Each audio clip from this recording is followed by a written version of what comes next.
The views expressed on the Nova Society are those of the panelists and guests and do not necessarily reflect the views or opinions of the Phoenix Research Institute or any institution which any panel member is associated. Reproduction or dissemination, other than for the purpose of education or information without the express written permission of the Phoenix Research Institute or Nova Society Media, is strictly prohibited.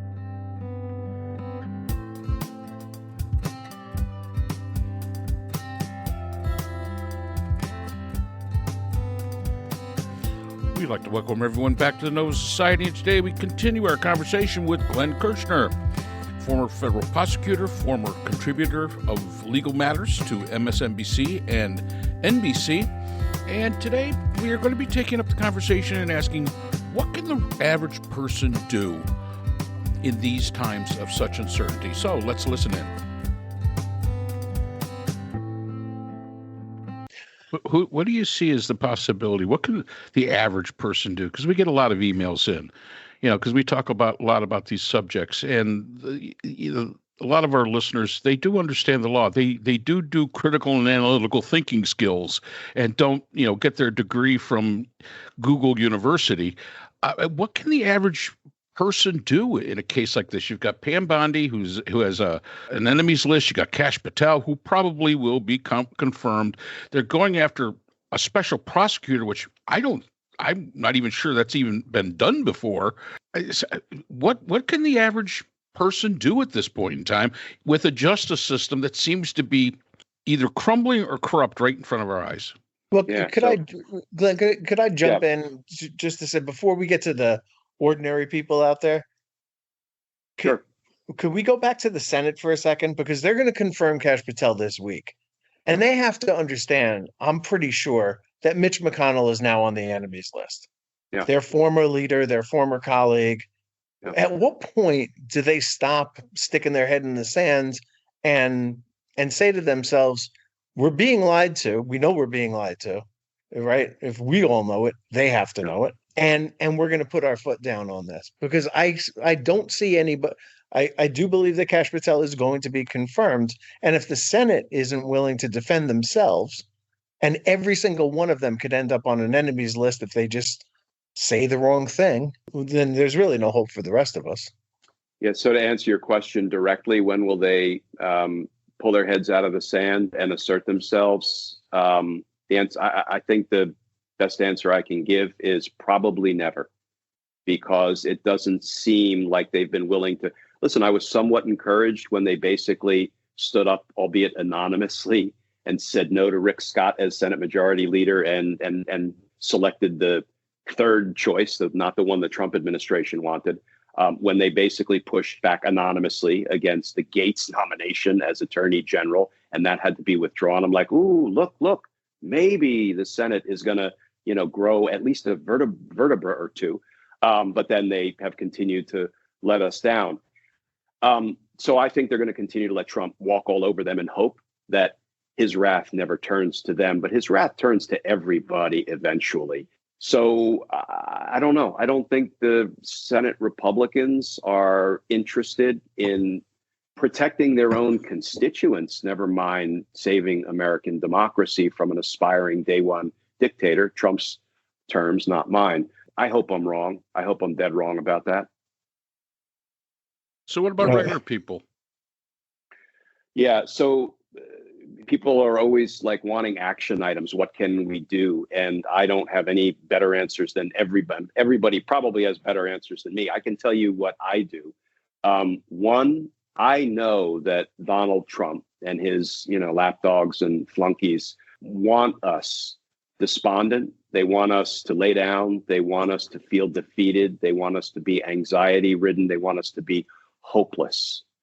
I feel those things from time to time, and I choose to take that and use it to energize myself to just get after it even harder, even if only because I know they want me to be desperate, despondent, and to give up. And I won't give them that satisfaction. I always say, and this is not going to be news to anyone, contact all of your elected officials, from the members of your city council or town council all the way up to your United States senator, and do it early and often in calls and emails and texts. And people in red states will say, well, they're not listening. It doesn't matter.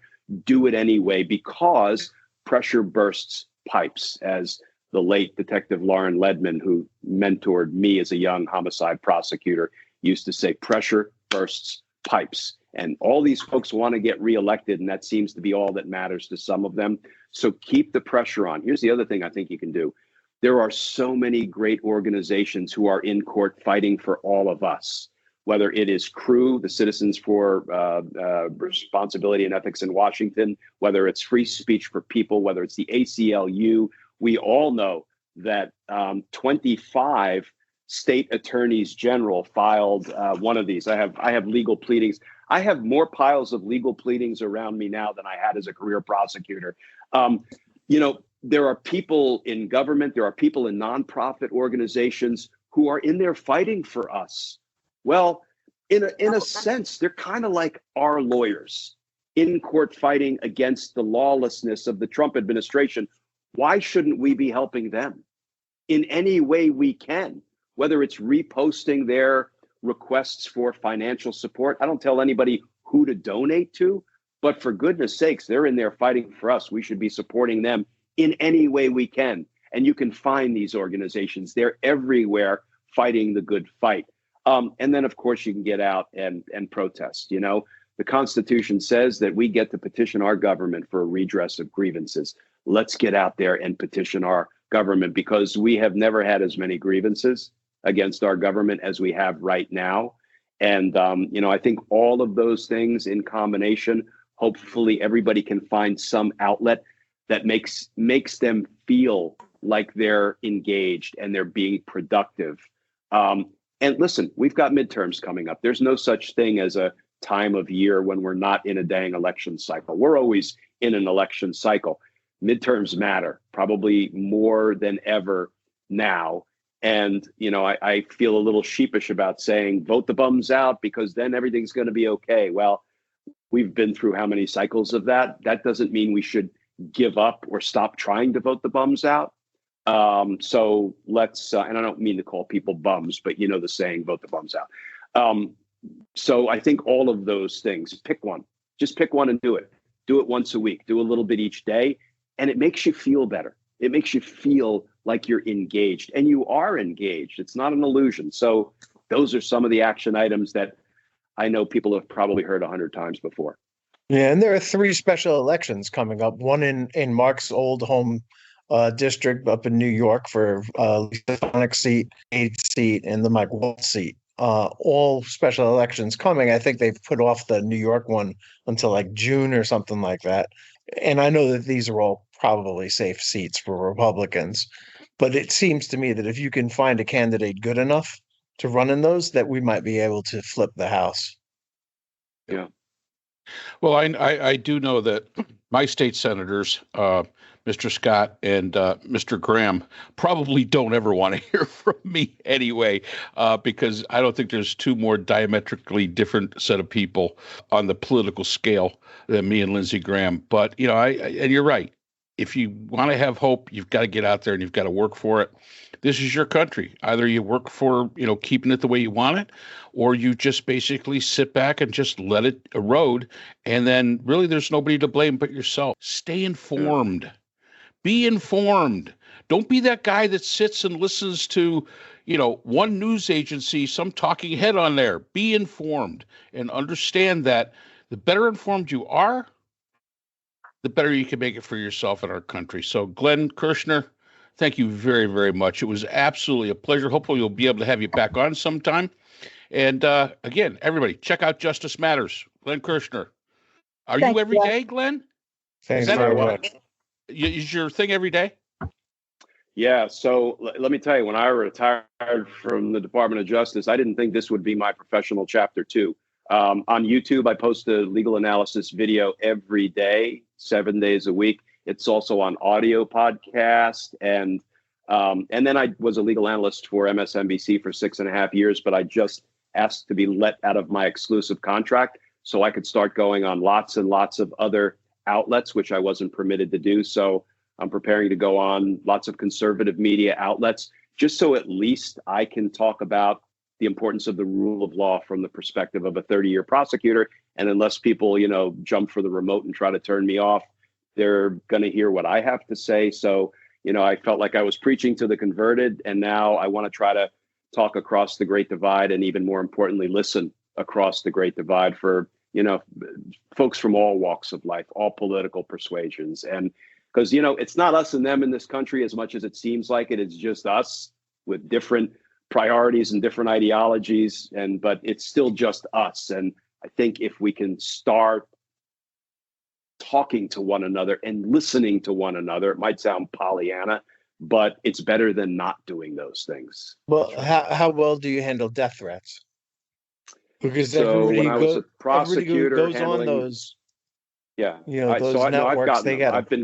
I've been getting them for years, and I've worked with the U.S. Postal Inspectors, and I had a hitman following me when I was a RICO prosecutor in D.C. So the keyboard warriors, I'm a little bit less concerned with, but yeah, I get inundated with threats. I've actually worked with Congress to try to update the threats statute because our political elected officials get death threats every day. And so, yeah, these are dangerous times, and I don't, turn a blind eye to that. I recognize it. But look, if I'm going to go down, I'm going to go down swinging. That's just the way it is. And it is amazing that when we retire, how much more busier we get in our lives. It never seems that when you're an activist, when you believe in something and you truly do, you never retire. That will always be with you. And again, Justice Matters. Check it out. I did check it out, and it is very, very good. Glenn is on YouTube 7 days a week. And he gives some political legal commentary there. We do the political commentary kind of thing.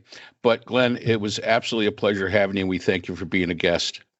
Thank you to all three of you for the invite, and hope to join you again. I hope so too. Great. The Nova Society is a production of Nova Society Media, a division of the Phoenix Research Institute. We'd like to thank our production partners, Buzzsprout, who hosts the Nova Society, Audacity, our editing partners, Apple iTunes, the largest source of podcasts and music on the internet, Spotify, the most popular platform for the Nova Society, and iHeartRadio, your source for all things music and podcasting. The Nova Society is available on all of these and other quality platforms listed in our description. We'd also like to thank all of our listeners. Without your support, the Nova Society would not be possible. If you have a question or a comment, we can be reached at nova.society.podcast@gmail.com. So for Dr. Brooklyn Ann Weldon, Dr. Priscilla Hobbs, Dr. Scott Kirschner, and all of us here at the Nova Society, I'm Dr. Mark Bound. Remember, the true power in society is knowledge. Thanks for listening, and we will see you again next time. We'd like to thank our sponsor for this episode, BH Conflict Resolution Services, a full-service dispute resolution firm offering expert and cost-effective mediation services to couples, groups, and businesses. BHCRS can be reached at www.bhcrs.com.